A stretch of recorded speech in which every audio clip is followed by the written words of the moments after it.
Welcome to today's Industry 4.0 Club Fireside Chat. The Industry 4.0 Club, their purpose is to advance the deployment of Industry 4.0 for manufacturers across the United States and abroad. We do that by connecting providers and promoters and manufacturers together to help them make the best choices to become more competitive. My name is Mike Ungar, and I am the CEO of the Industry 4.0 Club.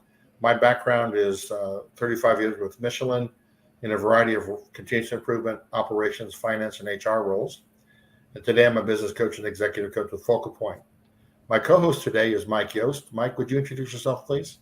Sure. Thank you, Mike. As Mike said, my name is Mike Yost. I'm one of the co-founders of the club, and I've been in industry for about 35 years, with the last 15 years on the nonprofit side. So helping to facilitate these kind of conversations and figure out the role and value and fit of technology for manufacturers. So excited to be here today.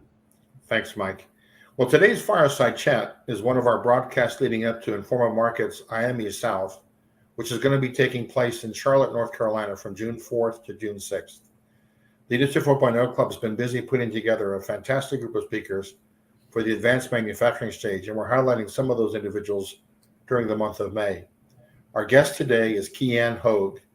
She is the Director of Data Management Systems, Supplier Matching and Reporting at North Carolina State University's Industry Expansion Solutions and the North Carolina Manufacturing Extension Partnership.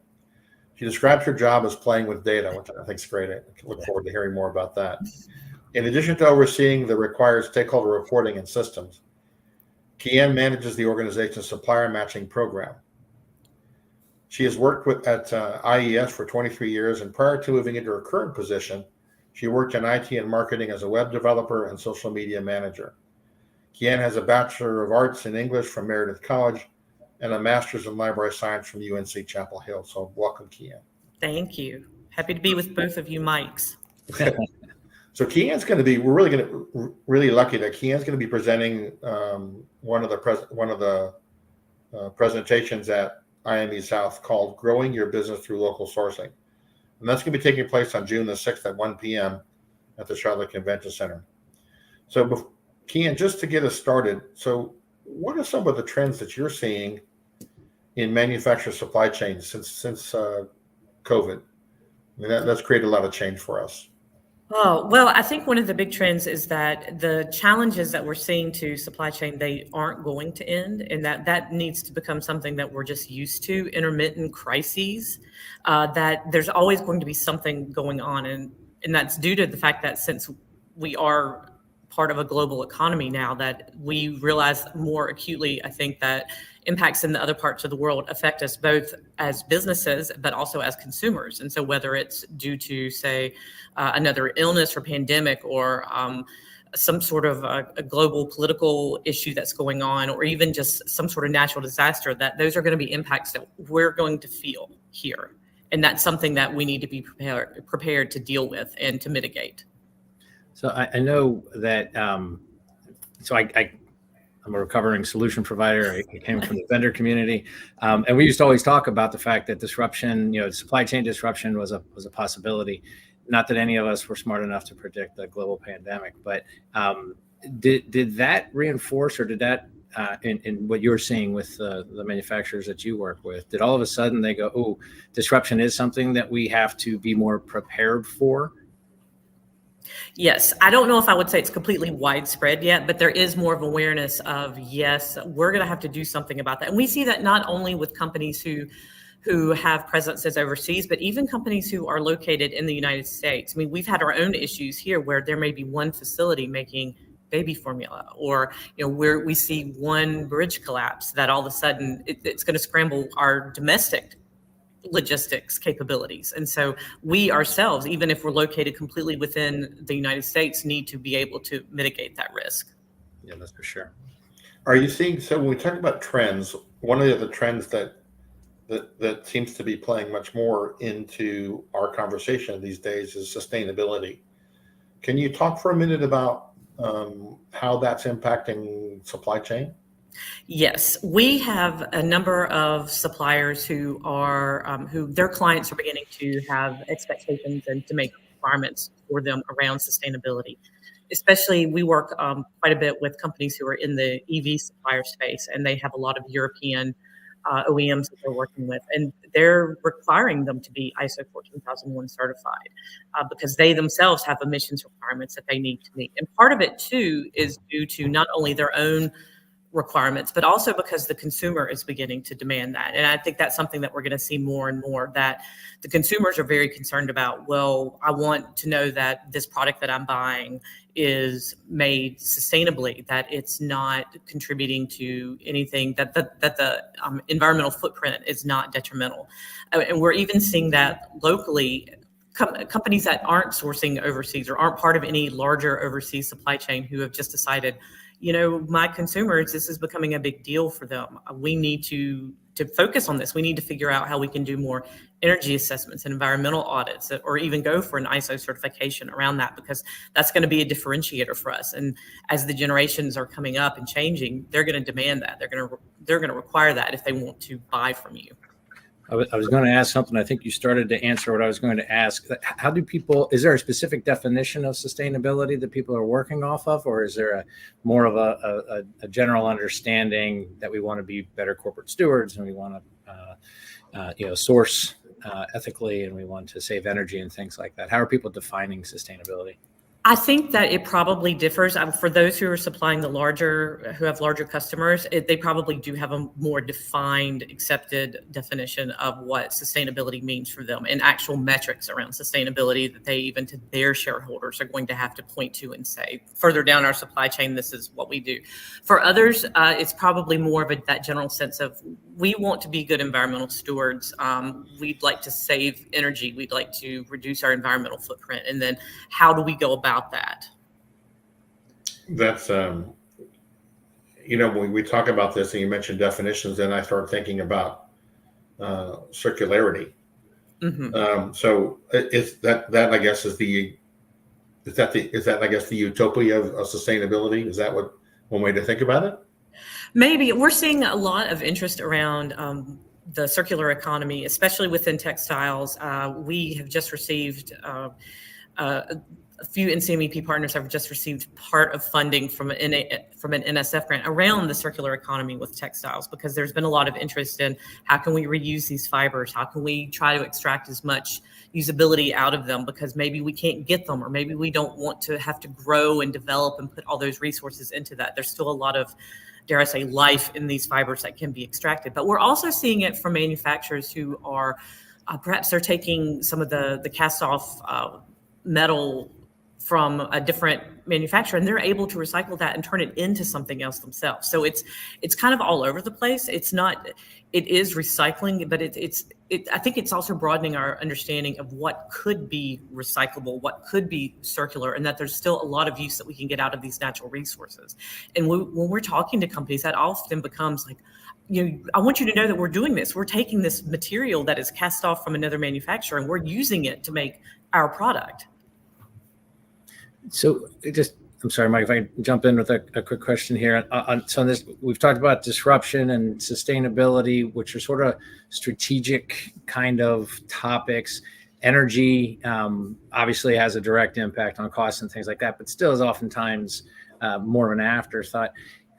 So one of the things that we've seen, and we're always questioning about, is balance between the strategic and the tactical. Right? People are dealing with labor issues today and things like that. So what are you seeing in your area with regard to manufacturers having labor challenges and dealing with sort of the day-to-day realities versus the more strategic drivers that we've been talking about so far?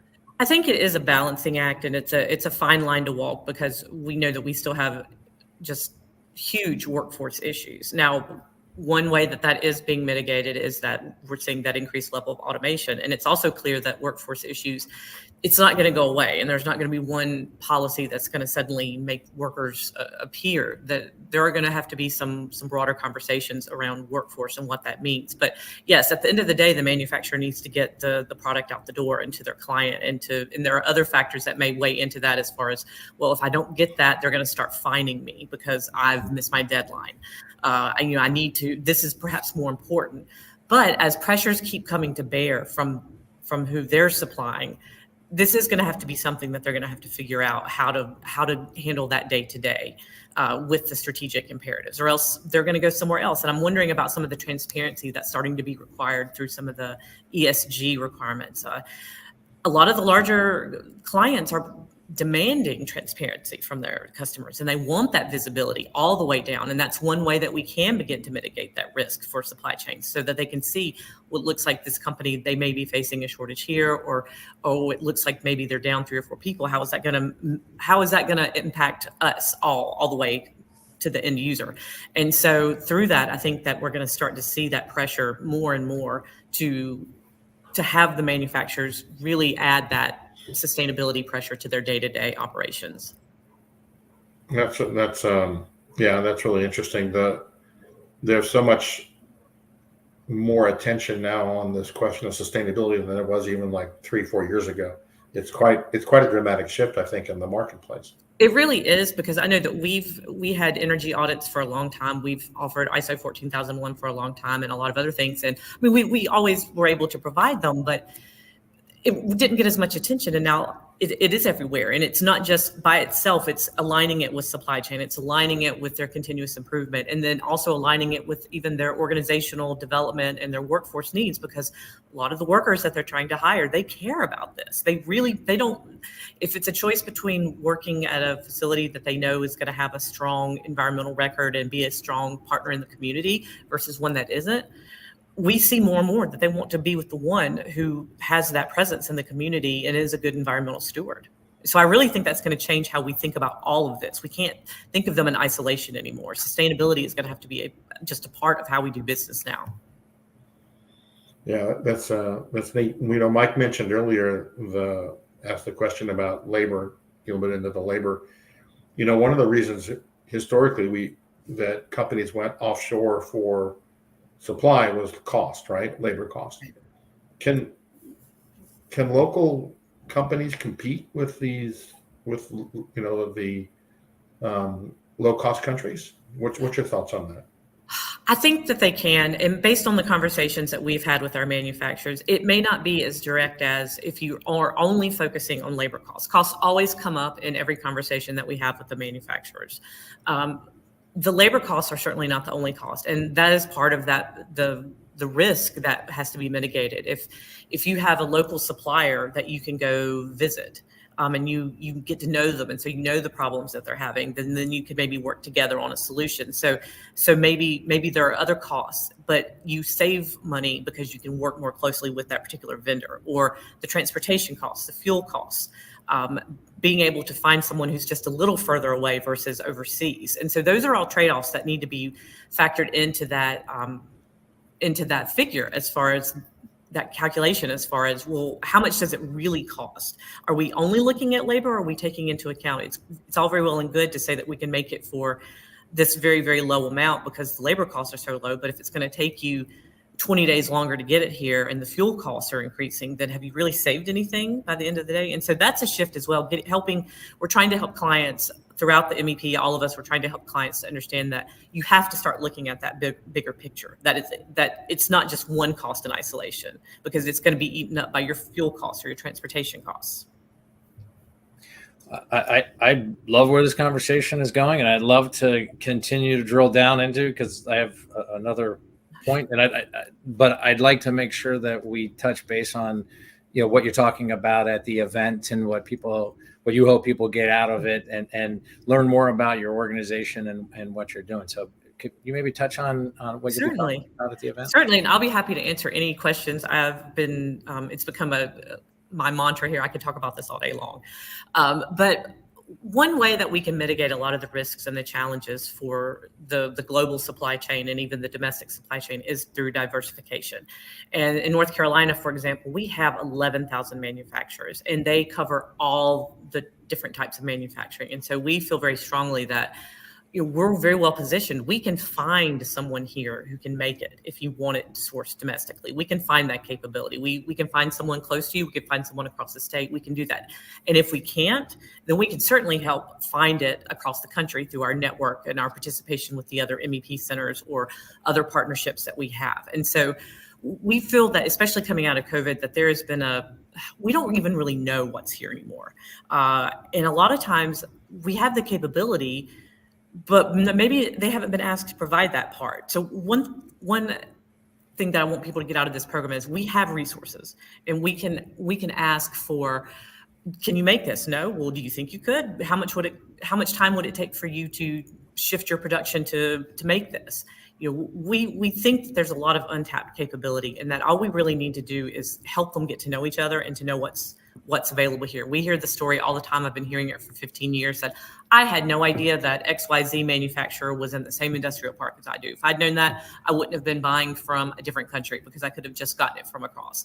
And it was just as true 15 years ago as it is now. And so that is a big focus of this program, just to get to know who's here, what capabilities are here, and help match them up. Excellent. That's neat. I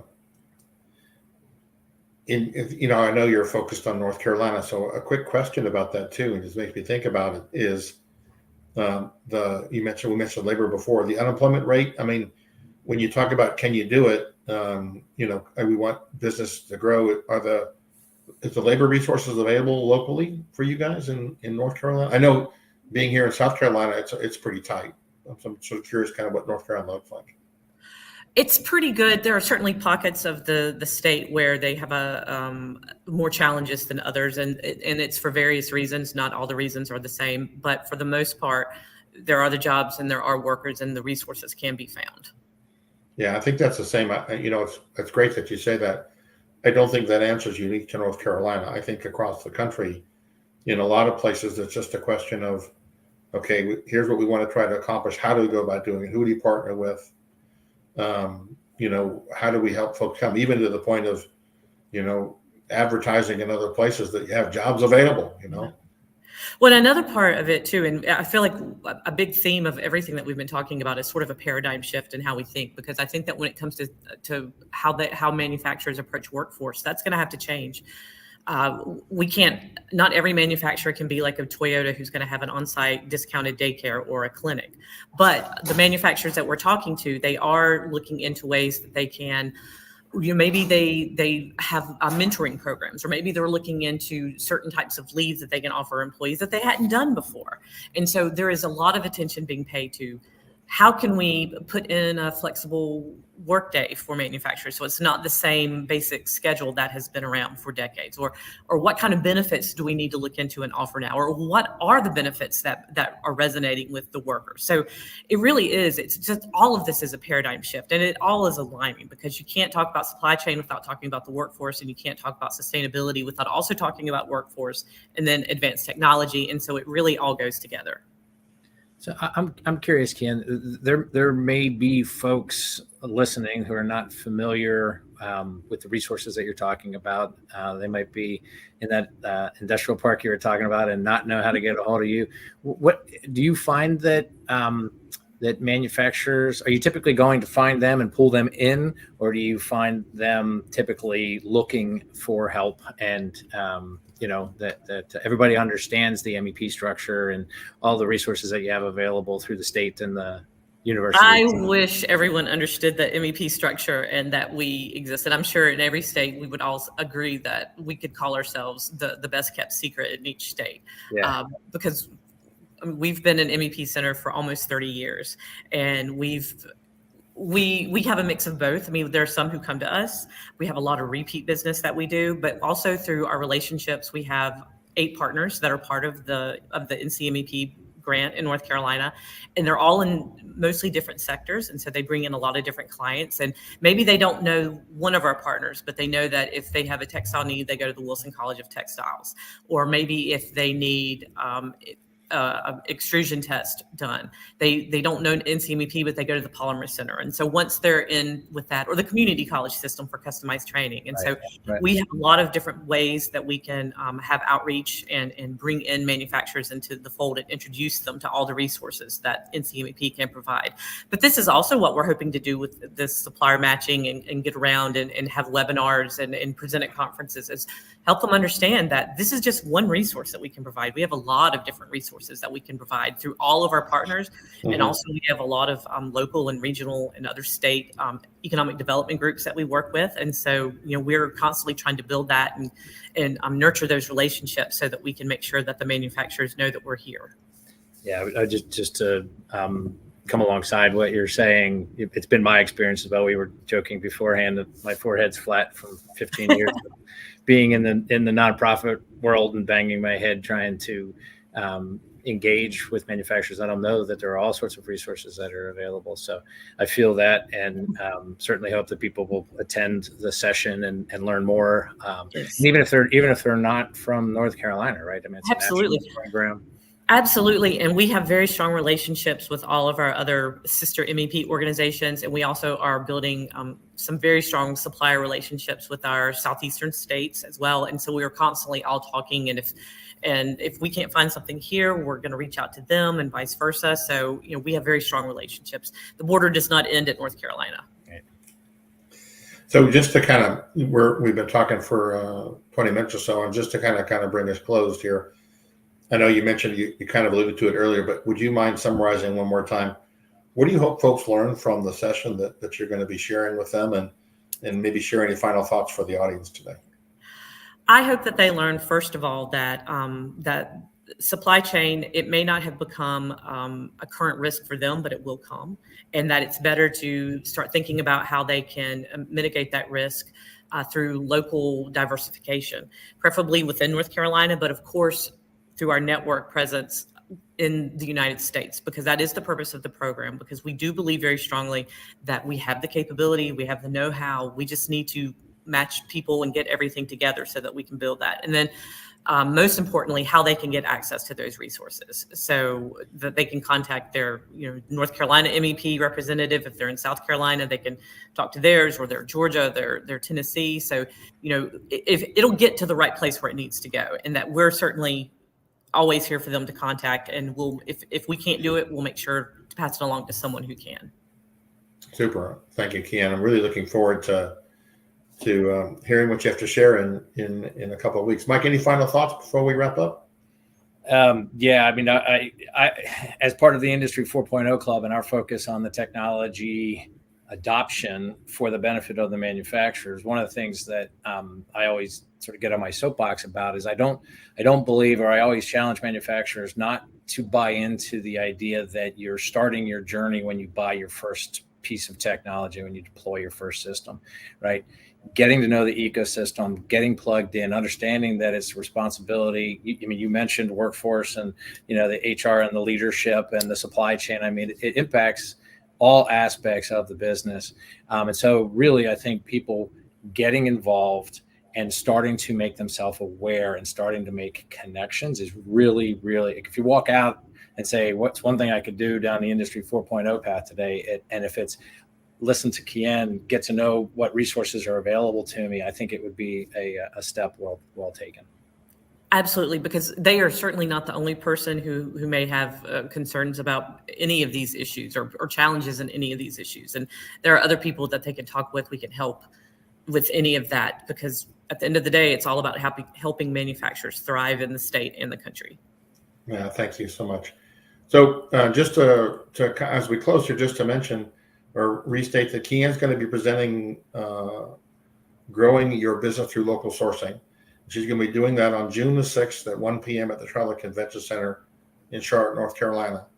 And you can register for the IME South Conference at the website I've got listed here on the screen. And we really hope that everybody decides to join us and really for Kian's presentation and some of the other great presentations that we've got planned for the 3 days. Well, so this has been a great conversation, Kian and Mike. Thanks for taking the time.